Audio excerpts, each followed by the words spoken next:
Alex Behunin with LowKickMMA on Charles Johnson returns to action on November 19th. Charles, how are you? Doing good, man. How you doing?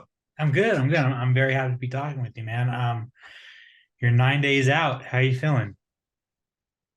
Feeling great, man. Body's doing good. Um, Energy's up, weight's good, camp's good, ready to go. Awesome. That's awesome to hear. Before we get to your fight, I do have a very important question. Where did energy come from? Energy. Break it down now. No, it's just man, when I was originally becoming a pro, everybody got a nickname. I didn't want something that was like corny and the bull or, you know, stuff like that. It's just kind of corny to me. I just wanted something with some extra meaning to it. And everybody who knew me growing up, like I never get tired, like the Energizer Bunny, and then like for me it was like fighting was something that like when you fight, who you are comes out. Like what explains that? Your inner, what's inside of you comes out, like your energy, like who you are. So that's just it just stuck in my mind, and then I was like, yeah. I mean, I think So my first, yeah, no, I was just gonna say I think it's one of the most clever nicknames in the UFC right now. Actually, in all of MMA, it's so good. yeah, appreciate it, Yeah, of course, man. Of appreciate it. course. All right. So it's been 4 months since your fight with Mohammed Mokaev, man. What'd you learn from that fight?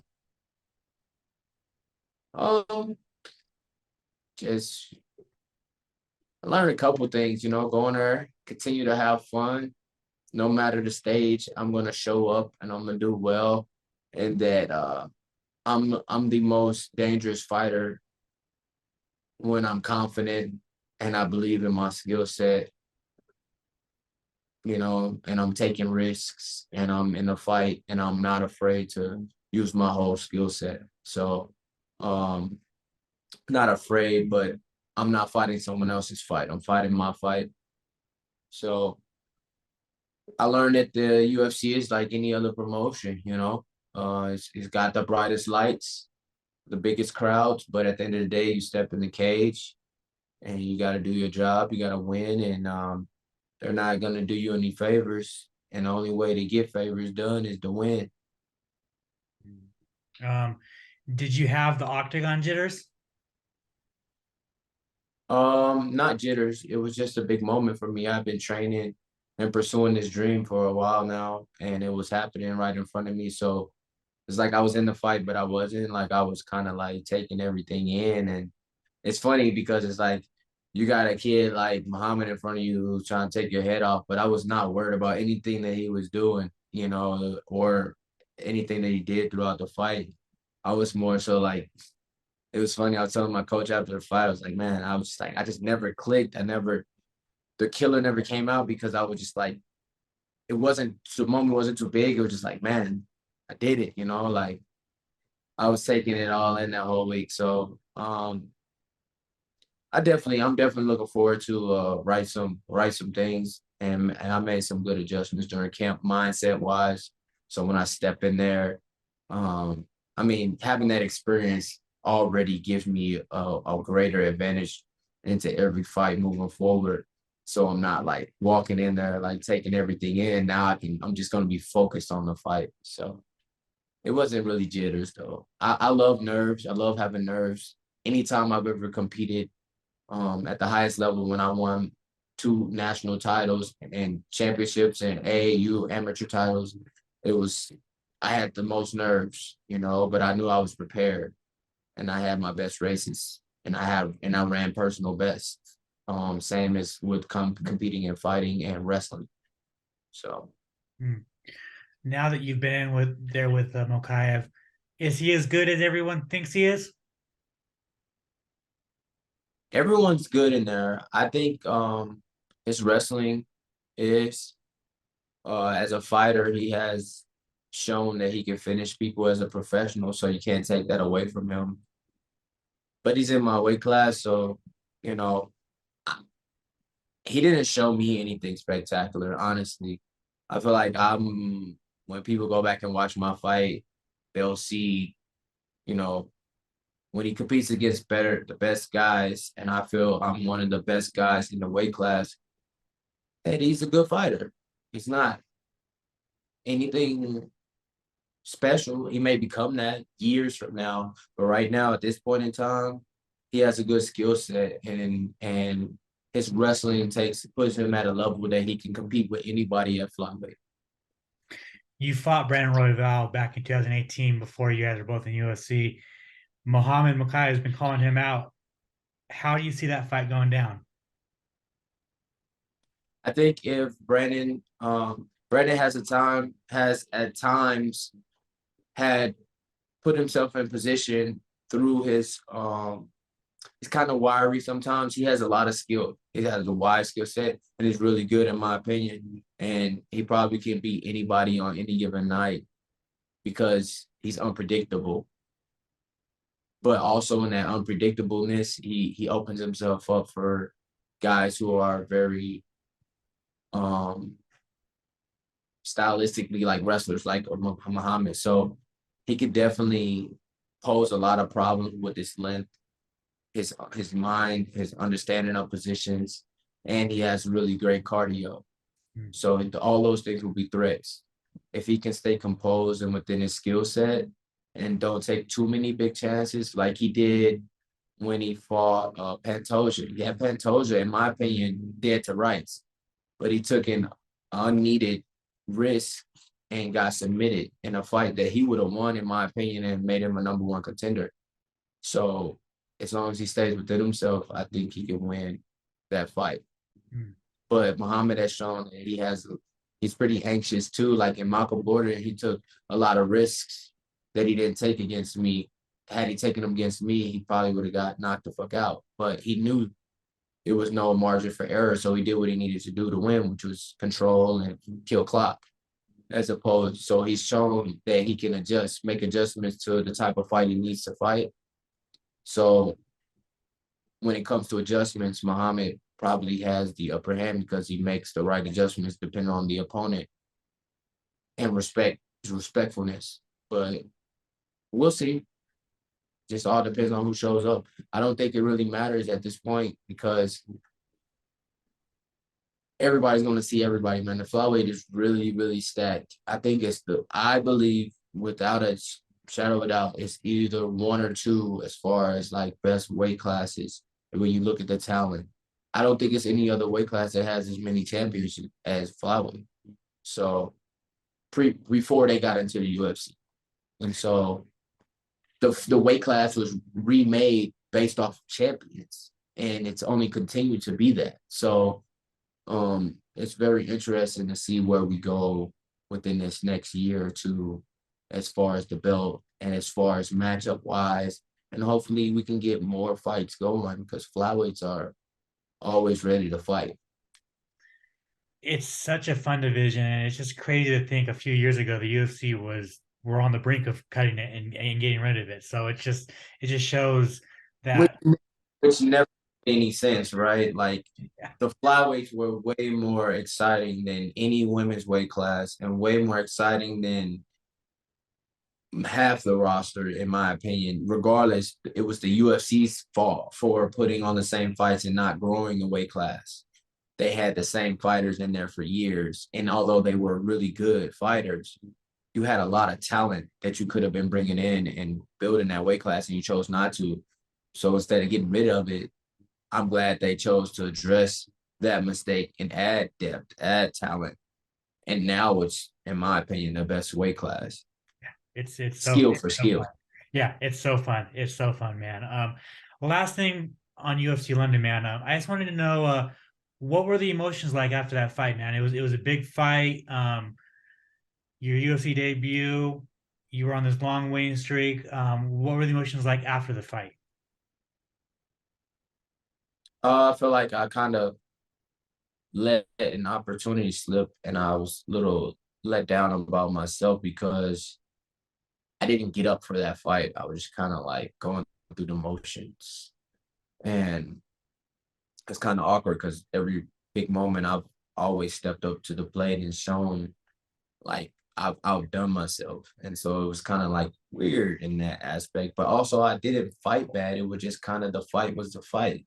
And so I was just kind of like, I should have took more risks and I should have made it more of a fight than you know, I was kind of in this flow since LFA of doing everything right, you know, and I'm not, I don't have to do that anymore, you know, so I'm breaking that. I'm breaking that up off my spirit, breaking that up off my whole energy, just going out there to hurt someone. You know, I'm a very nice person, but it's a lot of things that I want to pursue, and it just showed me that like it can be taken away from you this fast. Also, they're cutting people after 2 fights. You can be cut, Right. you know, and yeah, you're made it to the UFC, but it means nothing if you don't win. And it was a quick reminder that they don't care if you win, if you lose. They don't care. The only thing that matters is winning, you know. And another thing that it showed me is I got a lot to prove. Like no one interviewed me while I was in London, and I was a 2-time LFA champion. Only one person reached out. It was Farah from MMA Junkies because she has a good relationship with our team, Murcielago MMA. And so that had me pissed off. And he was going into meeting rooms, having individual things with them, but nobody spoke to me. When I spoke with Bisping and the commentators, they're kind of rubbing his ass, saying, "Oh, what you think you can do to this guy?" So it just, I was kind of irritated with the whole process of everything. But I also understand these are the best guys in the world. But I also feel like, you know, from a standpoint of reporting, from a standpoint of um, guys work their whole career to get to the UFC and then they get there and they just get treated like secondhand. You know, it didn't feel good at all. So moving forward, how do I change that? I win. You know, I'm not gonna bitch about it. You know, it was a great experience, but it was also fulfilling because I didn't win and because of those things. And so moving forward, my only goal is to go out here, be dominant, talk my shit, enjoy it, enjoy the fight, and win. Most importantly, win, you know? Awesome. Thanks for sharing that, man. I really appreciate it. All right. Well, let's talk about it, man. Firstly, you're going from a sold out O2 arena back to the Apex. Are you a little disappointed about that, or are you kind of I guess I guess excited would be kind of weird because it's going to be an empty room, but like excited because you've never fought the Apex before. Look, it's my first time in that motherfucker. I gotta go in there and own it. And I'm about to be the ultimate Apex champion. You hear me? My goal is to go out here, put on a great performance, win my fight, and tell fucking McMahon, hey, put me back in this bitch next month. I want to be here ASAP. You know, I love to fight, man. I'm not fighting just to get to the UFC. I love to fight. This is what I love doing. And I want to fight as often as possible, not only for financially anything. When I get to the belt, I'm gonna want to defend that motherfucker every 2, 3 months, 2 months. You know, like as long as I'm healthy, I love to fight. I love that challenge. I love to challenge myself, get in the camp, prepare for another man, and go out there and best him at what we both do. So when I get in that apex, man, it's gonna feel familiar. It's gonna feel like an LFA title fight during COVID. It's gonna feel like I'm gonna be talking to him. I'm gonna be talking to the corner. I'm gonna be talking to the commentators. I'm gonna be enjoying myself. The same thing I did in the LFA, I want to do here. If you watch my fight with Muhammad, I was quiet. I was in my head. I was reserved. I was really calm, but I zenned myself out. You know, I'm like literally like I was so zen that I was just like not there. I was just chilling. You know, this fight, I plan on being a total opposite. Like people get to see exactly who I am, you know? So I'm very excited to fight in the Apex. I love the small crowd. I love the intimacy. I love it's just me and you. You're going to hear me. You're going to feel me. We're going to see each other. We're going to fight. And at the end of the day, it's going to be respect. But during that fight, We gonna get to it. Awesome. Awesome. All right. So you're fighting Zhalgas Zhumagulov. Um, his UFC record is not that good, but everyone thinks, including myself, thinks he's a lot better than his UFC record. What are your thoughts on the matchup? I think Zhalgas is a hell of a fighter. You know, he's good at what he does, and that's fighting. So at the end of the day, no matter who's in there with him, he's gonna be a challenge, and it's gonna be on you to get him out of there, or on you to win that fight, because he fights bell to bell. And he loves. You could tell he loves to fight as well. So I think he's gonna do well for himself regardless of who he's fighting, and I wish him nothing but the best. But this fight right here, man, it's not. I don't think about any of that. I'm coming in there to finish you. I'm coming in there to get you the fuck out of there, make a good payday, and change my life. That's all I'm thinking about. I can't. Like, I really do respect the man. I really do respect his team. I like them. But when that cage door shuts, bro, like, I'm just in a different space, man. I want to get in there. I got a lot to fucking prove. I got a lot on my shoulder. I got a big chip on my shoulder, and I got a lot to prove. You think he beat Jeff Molina in his last fight? Yeah, I actually messaged him after the fight. I told him, man, you won that fucking fight, bro, in my opinion. I was like, sorry. I mean, you didn't get that judge's nod again, but I feel like you won that fight. And he was like, thank you, brother.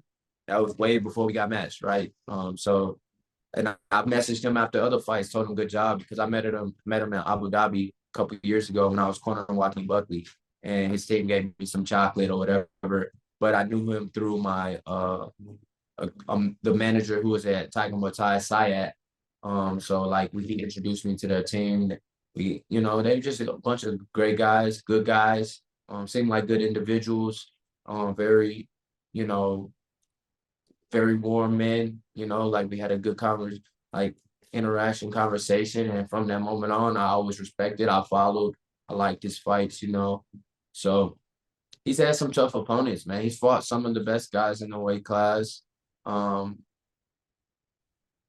he fought Albazi to a decision. He fought everyone to a decision, except for I mean, Manel kind of caught him, and he got Jerome Rivera out of there.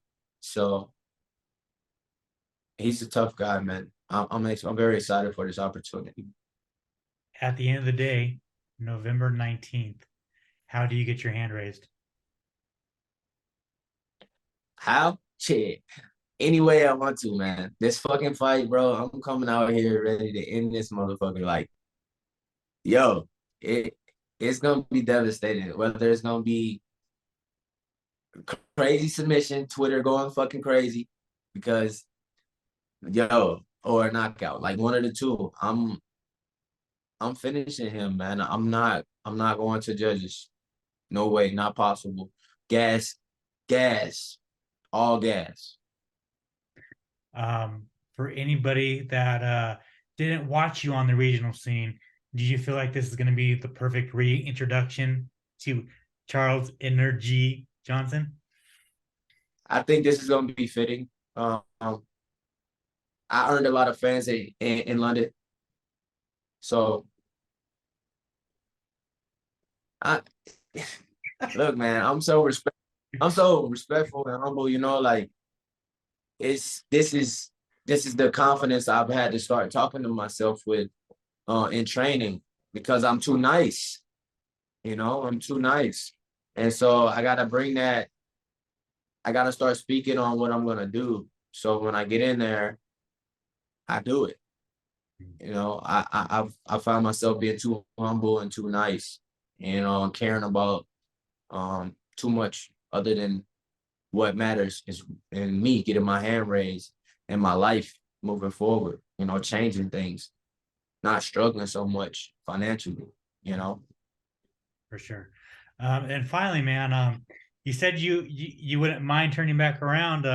If there's an opening on that December 10th card, you trying to hop on that card with Joaquin? Hell yeah, man. Anything. It's a few flyweight fights too. So I'm like, if anybody drops off, first and foremost, I'm focused on Zhalgas. It's not an easy task. Nobody in the UFC. is an easy task. We get in there, we do what we're supposed to do, and I get on that mic. I'm looking McMaynard in his eyes. Hopefully he's sitting cage side, and I'm telling him, if anything happens, book me. I don't care if it's 3 days notice. I'm gonna be training, preparing for those 3 dates until December 17th to the end of the year. Then I'll take a little break. But I'm gonna train it out, and hopefully we can get one more in, because I hate sitting down for 4 months. It's too long for me, man. It's way too long. But I'm gonna be prepared. I lied. I got one more question, man. We all, the hardcore fans, we knew, like, why the fuck did it take you 3 title defenses to get to the UFC? Like, we all thought, like, you were gonna get in there after your first one, and you had been busting your ass. What do you think? It was just everything happens for a reason? Like, why do you think it took you so long?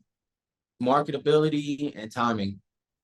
If I was coming from a different market, I'm sure I would have been in there. Had I been Asian or Brazilian, I probably would have got in there. They have big markets, and they usually get their whole country behind them, which is something that I admire. And I'm just an American black guy trying to, make his way out, and I'm not there. You notice a lot with the black fighters. It takes them winning some fights, getting some knockouts before people start getting behind them, like Kevin Holland, like Derek Lewis. Like, it took time for people to get behind those guys. So it's natural. The American fan base is just different, and they're very wishy-washy. They just booed Carla and fucking cheered for Whaley, which is crazy to me, but I also get it. I understand. Like, it is what it is. American fans don't really have loyalty to anyone but people they like. So you got to be a likable motherfucker in there, right? Look at Nate Diaz. Everybody loves him, So, like, you got to talk your shit, and, like, people gonna love you if you got a personality. And which the only time we get a chance to really show ourselves, show our personality, is in the cage. The UFC has stripped us of any identity outside of the cage. So when we get in the cage, we have to show our personality. We got to show people who we are. And we have to show them, like, yeah, I'm somebody y'all should get behind. Y'all should root for, And so I think that's what took the time. Mostly it was a timing thing. The weight class was oversaturated because they don't like contender series signing a bunch of motherfuckers just because, which is cool. It's more bodies for me when I get in there. And then, the marketability thing, you got to be marketable. So all that comes with time. Gotcha, man. Yeah, it's just crazy. Like you said, like, man, like, we all love personalities, but you have this big personality. You're fun. You got, so I'm excited for you to show that. I'm excited for you to express yourself, man, because it's coming. And I do want to say thank you so much for your time, Charles. I really appreciate it. If you want to plug your social media, plug any sponsors, and if you want to thank anybody, the floor is yours. Oh yeah, man! Shout out to my team, Murcielago MMA, the Human Performance Institute, and Blend Lansing for helping me get through this fight nutrition wise. My nutritionist Terry with Gut Uppercut, and just everybody, all my fans, everybody joining the squad, G Squad. Thank y'all for the support. We got a fundraiser going right now. I'm giving $100 away. I just need some likes, some follows, and some shares. So we're just trying to grow the page. You guys follow my YouTube at Energy MMA. And yeah, man, we're going to keep growing. We're going to keep prospering and do what we do. Make sure to subscribe to the LowKick MMA YouTube channel for all the latest news, event previews, and interviews with some of the biggest stars in MMA.